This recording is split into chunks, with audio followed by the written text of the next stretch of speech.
What's up, Movie Geek Griff? Make sure you see my pop culture old school shirt, Back to the Future, the time traveling DeLorean.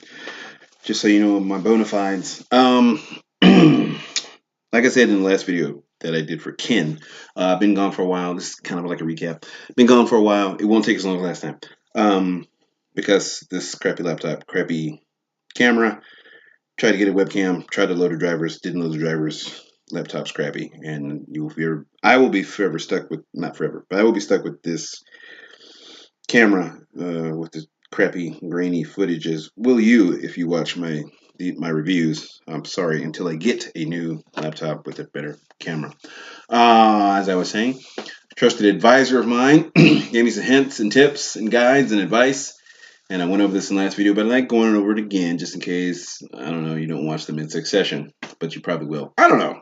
Stop looking down, so trying to look more at, which is weird, I always, because I look at the screen, but the screen's not the little dot, which is the camera. So I'm looking here when I should be looking here when I should be, or I'm here when I'm like, oh man, I should be looking here because it, in my peripheral vision, looks like I'm looking elsewhere on the screen, even though I'm looking right at and then there's the glare, of course, off my glasses, which I could do it without the glasses, I guess.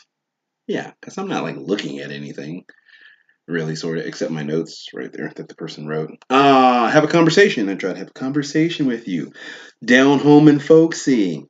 Yeah, like I'm not throwing stuff at you. We're having we're talking amicably, amiably about things, about the weather, what have you, whatever. Nicer, happier tone. I do voiceover. I tend to mumble, I guess. I think I mumble because I have a dark, rich baritone. My voiceover coach told me I sound like an evil villain unless I smile. But I also think that if I were to use, fighting off a cold, use my full volume like a regular person, I would sound disingenuous and crazy and just too loud. So I don't use my regular voice. I think if I use my regular voice at the regular volume, I would sound melodramatic and over the top.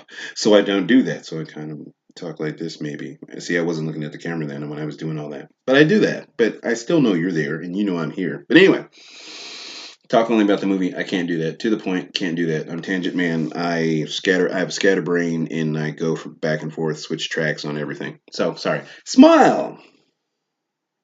I don't know why you need me. I want to blow up so bad doing kind of movie reviews like this because I'm a movie buff and I love movies forever since I was like 15. That was my first job in the real world, was working in a movie theater, and then I worked at two other movie theaters, and I worked in movie theaters until I went into the Navy. But anyway, so I love movies. 1995, beautiful year for me. That's when I started, and Seven, I think, was the first movie I saw for free at my movie theater. And I was like, what is this stupid crazy movie? And then after a couple of viewings, I was like, oh, I get the symbolism and the metaphor. Okay, now I get it. So anyway, um, so yeah, movies, love them. But was gonna get to the point. Get to the point. Anyway, I can't stay on one subject. This is late September. Last week, just to was House with the. I'm looking at my calendar with movie release that I write everything down on, movie releases, TV releases. The House with the Clock in the Walls, The Sister Brothers, and on Netflix was Napoli Ever After with Sonya Lathan, and Maniac on Netflix. I didn't watch like anything. I think last week I was trying to finish some TV shows before this, because this week begins all the TV shows. So I think I was trying to finish The Gifted, which I don't know why. I started halfway, so I had to finish it. It was terrible. I knew it was going to be, and it was, and I'm not watching the second season, so I wasted a lot of time watching that. Anyway, Ozark. The second season of Ozark and the first season of Jack Ryan were pretty good, so watch those. Anyway, so Peppermint, Jennifer Garner. Of Alias fame, J.J. Abrams' kick-ass spy from the 2000s, 2005. Um, Jennifer Garner went on to do some other kick-ass films like The Kingdom with Jamie Foxx, where she was a kick. Jennifer Garner has been kicking ass for as long as I've been watching her on ABC on Alias. So she got back into ass-kicking mode. She's been gone for a while, dealing with Batfleck, her husband, ex-husband, and his drinking, whatever. But so she got back into action mode and did a movie where kind of like a hybrid of like um, Death Wish and John Wick and The Equalizer and Man on Fire, and she was just badass, dude. It was like she never lost a step from Alias, and she was kicking ass and killing people, and it was awesome. Bang bang flick. It was an awesome bang bang flick, but I saw it in a terrible theater with terrible lighting, and I was just like, "This is a good movie, but the lighting is so terrible." And I even went out and told them, "Hey, the House 11, the lights, they're horrible. Get it, call projection and tell them something." I don't think they did anything. He was like, "Oh yeah, we'll get right on it." And then I went in and it was the same for the.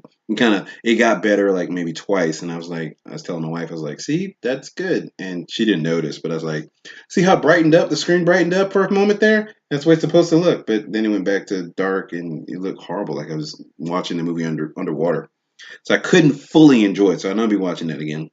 But it's kick ass. If you like Jennifer Garner and you liked Alias from back in the day, you'll love Peppermint. Peppermint was a good movie, and I'd like to see a couple sequels of that. I don't know. Uh, Again, with the box office, I don't think it did well, so I don't think we'll be seeing a Peppermint 2, but it was definitely worth the watch. So go see Peppermint. I don't think I gave Ken, my review from last time, a grade. I would give it a C plus, uh, 2.9 stars. Guess there was a nice little twist in everything. I mean, that's Ken. This Peppermint, Jennifer Gardner, I would give it a B minus, 3 stars. Go see it if you like Bang Bang. Well, it's probably out of theaters now. All right, so that's Movie Geek Griff for that movie, and I ran long, and I'm sorry, but I won't mention all this next my next review, which is The Predator.